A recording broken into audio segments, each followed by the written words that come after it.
Voilà, vous êtes président du comité éthique et scientifique de la FIRA et vous allez nous donner quelques détails sur ces fameux projets, sur ces appels à projets que lance la FIRA et qu'elle essaye de financer et dont elle essaye de convaincre d'autres de les financer, puisqu'on a vu que c'était extrêmement important, la recherche appliquée.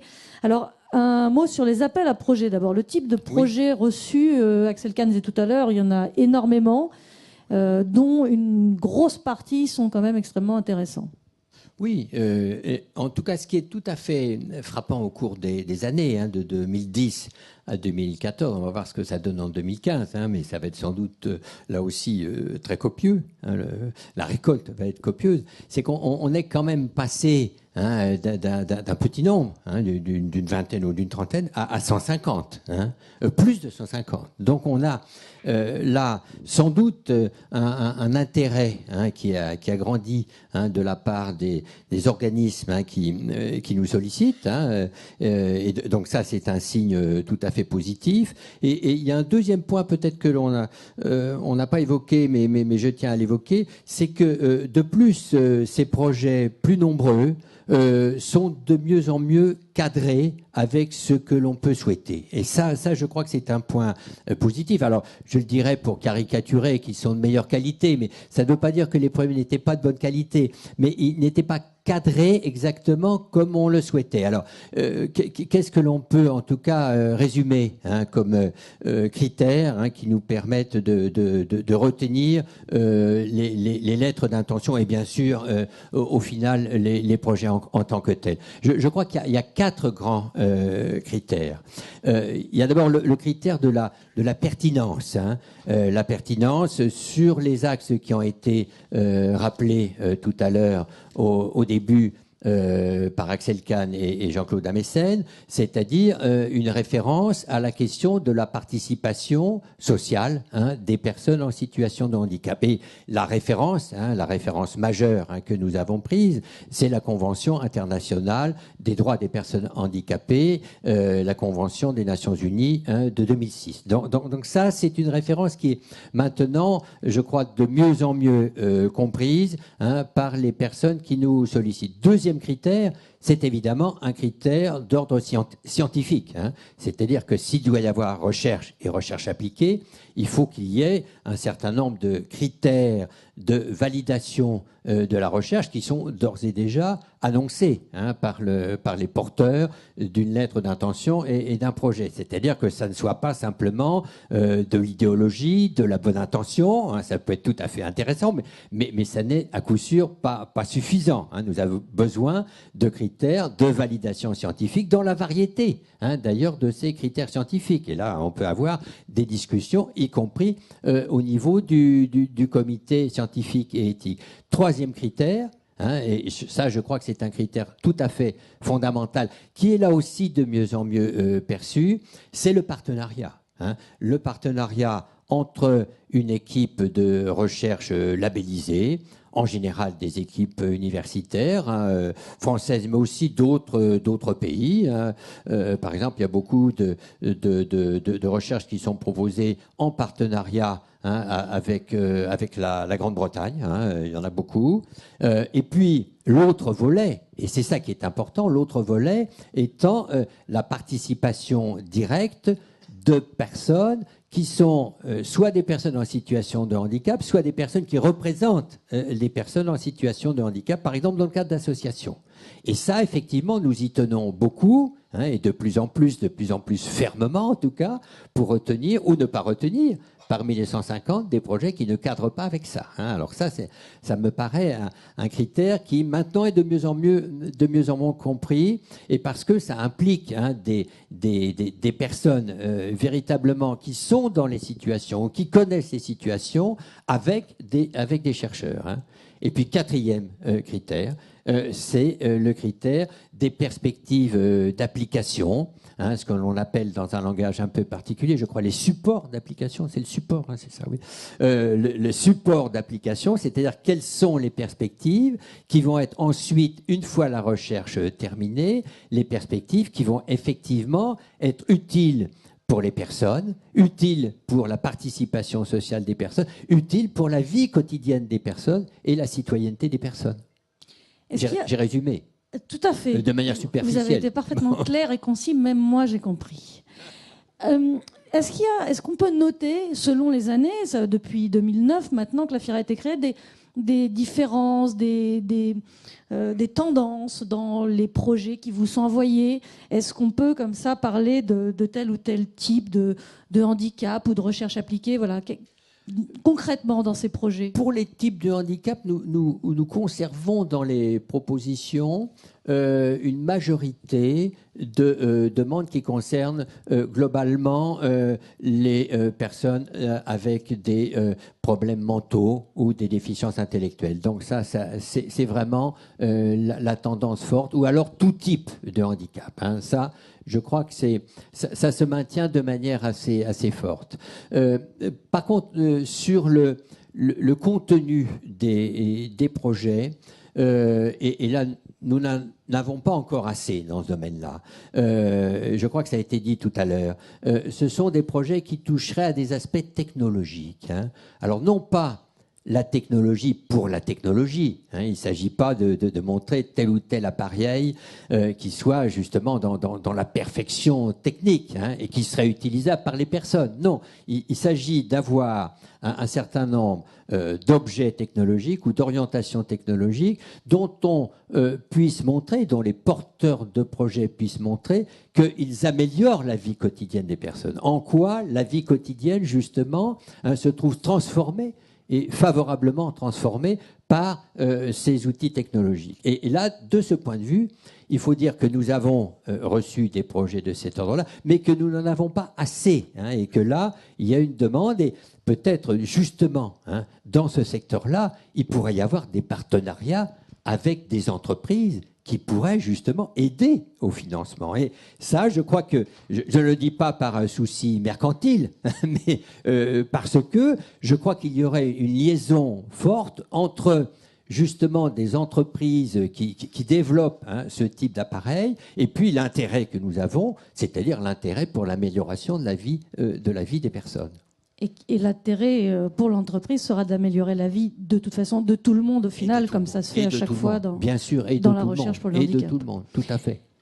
Parmi les sélections, enfin comment, avant d'aborder justement les projets sélectionnés, comment se fait cette sélection? On l'a vu dans pas le tiercé final, mais les 30 projets dont parlait Axel Kahn qui vont rester au final et qui sont tous très bien. Comment on choisit à ce moment-là? Ah là, vous posez une question alors qui me fend le cœur, hein, comme disait Pagnol. Parce que nous sommes soumis finalement à un nombre réduit, hein, de projets. Hein. Donc nous avons en tête, d'une certaine façon, malheureusement, à dire, au final, il faut qu'on en garde moins de 10. Hein. Alors, nous faisons jouer les critères que j'ai évoqués tout à l'heure, hein, bien entendu, avec une hiérarchisation indispensable des projets de l'excellente qualité à des qualités qui sont toujours excellentes, mais un petit peu moins. Et donc, nous sommes soumis à cette sélection, encore une fois, qui nous est difficile, mais sur les critères que j'ai évoqués tout à l'heure. Ce ne sont pas d'autres critères, ce ne sont pas des critères idéologiques, si vous voulez. Voilà, c'est ça que je veux dire. Est-ce que la FIRA a vocation, si on trouve suffisamment de partenaires financiers, à vouloir justement soutenir les 30 ? Est-ce qu'il y a capacité à ça? Oui. Est-ce que c'est vers là qu'on doit... Oui. Alors, j'ajoute quand même un point qui me paraît important pour montrer la façon dont nous travaillons. Nous faisons évidemment une première sélection, hein, parce qu'on ne peut pas dire aux 150 personnes ou groupes qui ont proposé les lettres d'intention, nous allons ensuite examiner 150 projets. Hein. C'est au-delà de nos forces, ou alors il faudrait vraiment un comité, hein, qui soit beaucoup plus nombreux, alors qu'on est entre 10 et 20. Hein. Par contre, ce qui me paraît alors tout à fait important à signaler, c'est que dans les projets, dans les lettres d'intention que nous retenons en vue de projets définitifs, on leur dit, voilà, vous êtes suffisamment bons pour qu'on vous demande des projets définitifs. Nous leur faisons des recommandations. hein. Et nous avons là des débats évidemment au sein du comité scientifique et éthique, et nous reprenons un certain nombre de points qui ont été discutés, y compris des points favorables, hein, mais des points qui amènent des nuances en disant ah oui, mais là-dessus il pourrait y avoir un partenariat plus fort avec une association représentant des personnes handicapées, ou alors vous avez un projet qui porte sur un pays, mais on aimerait bien que par exemple il y ait un groupe français qui soit aussi partenaire. Donc nous avons des recommandations, ce qui permet à coup sûr d'avoir ensuite hein, des projets qui sont encore mieux cadrés. Donc on a ce rôle, je dirais aussi ce rôle pédagogique hein, que l'on assume totalement et qui reflète les débats hein, que nous avons eus. Et sur les lauréats 2015, il y en a 7, je crois. 14 quand même. 2014. 14, oui. Alors, vous anticipez. C'est vrai. Ouais. Non, mais, du coup, sur, Oui. sur ces lauréats, un mot, est-ce que j'ai vu que la sélection aussi était très riche, très internationale aussi, Oui, hein, puisque la Fondation a vocation à soutenir des projets internationaux. Oui. Est-ce que vous voulez je sais pas, les présenter rapidement ou en citer un ou deux qui vous paraissent... Je peux en citer, mais alors là, de tête, évidemment, j'en ai quelques-uns, mais je ne les ai pas forcément tous en tête. Le premier que l'on avait retenu, et celui-là, je l'ai bien en tête, c'est un projet qui portait justement sur la question de la prise de parole des personnes avec des difficultés psychiques. Hein. Et donc... Quelle prise en compte peut-il y avoir de la parole hein, et comment peuvent-ils exprimer, ces personnes peuvent-elles exprimer elles-mêmes leurs propres besoins. Et donc là, il y a un partenariat entre Advocacy France et puis un groupe de chercheurs, un comité scientifique. Deuxième projet, celui-là, je l'avais aussi en tête parce qu'il est sur l'autre volet. Hein. Là, c'est un volet qui porte directement sur les personnes. Et le second que je vais citer, c'est l'autre volet, je dirais, c'est le volet des évolutions institutionnelles, au bénéfice des personnes, bien entendu. C'est un projet qui est soutenu par un groupe de Grande-Bretagne et qui s'interroge et qui pose des problèmes vraiment très importants pour la situation française.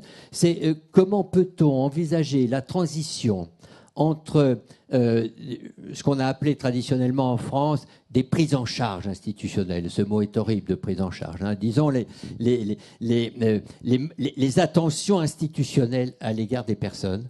Et comment peut-on avoir à des transitions vers des modes d'attention aux personnes qui soient du côté de la vie ordinaire, ce que les Britanniques appellent plutôt le communautaire. Hein. Donc, en français, c'est difficilement traduisible de cette façon. C'est pourquoi je préfère dire dans la vie quotidienne avec, par exemple, des services d'appui, des services d'accompagnement aux personnes. Vous voyez, c'est l'autre volet, hein, qui est le volet finalement d'interrogation sur les transformations institutionnelles et qui est complémentaire au type de projet que j'ai signalé au début, qui porte plutôt sur les personnes elles-mêmes. Bien entendu, le deuxième aussi porte sur les personnes, mais dans une deuxième étape.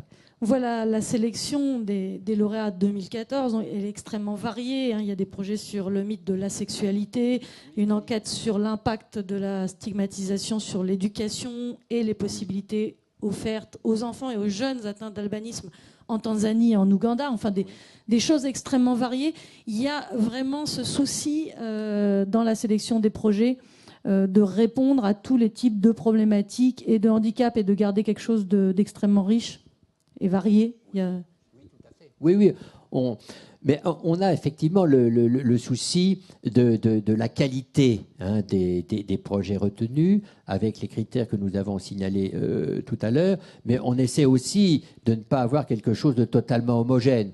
Mais finalement, ça se passe assez bien de cette façon-là. La hiérarchisation à laquelle nous aboutissons, en général, montre effectivement une variété de projets. On n'a pas à s'interroger en disant ben oui, il faut éliminer celui-là parce qu'effectivement, il est trop homogène au projet qu'on a déjà retenu. Ça ne s'est pas vraiment posé de cette façon-là. Un deuxième point aussi que je voudrais signaler, c'est indirectement une réponse à votre question, encore que vous ne l'ayez pas posée de cette façon.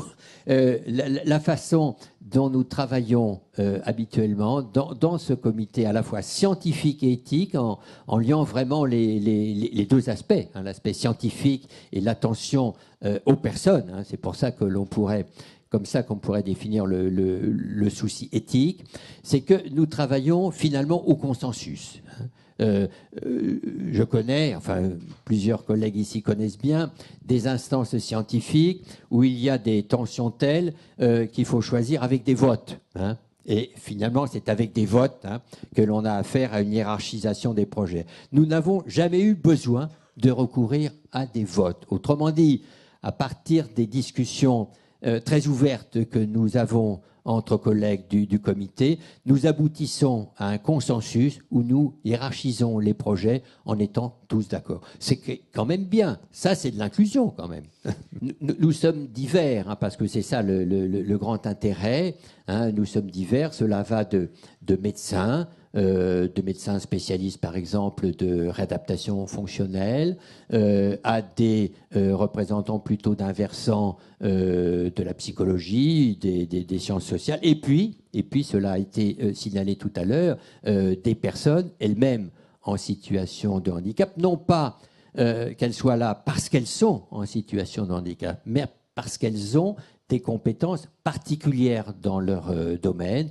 Et les collègues qui se trouvent là sont extrêmement bien informés des orientations internationales concernant les droits des personnes handicapées. Je pense aux collègues italiens et aux collègues marocains dans ce domaine-là.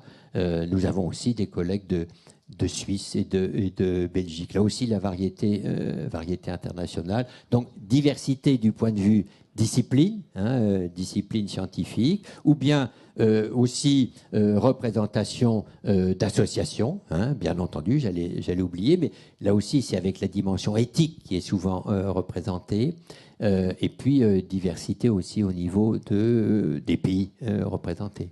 Voilà, une richesse des projets soutenus par la FIRA et une richesse à l'intérieur même de la FIRA.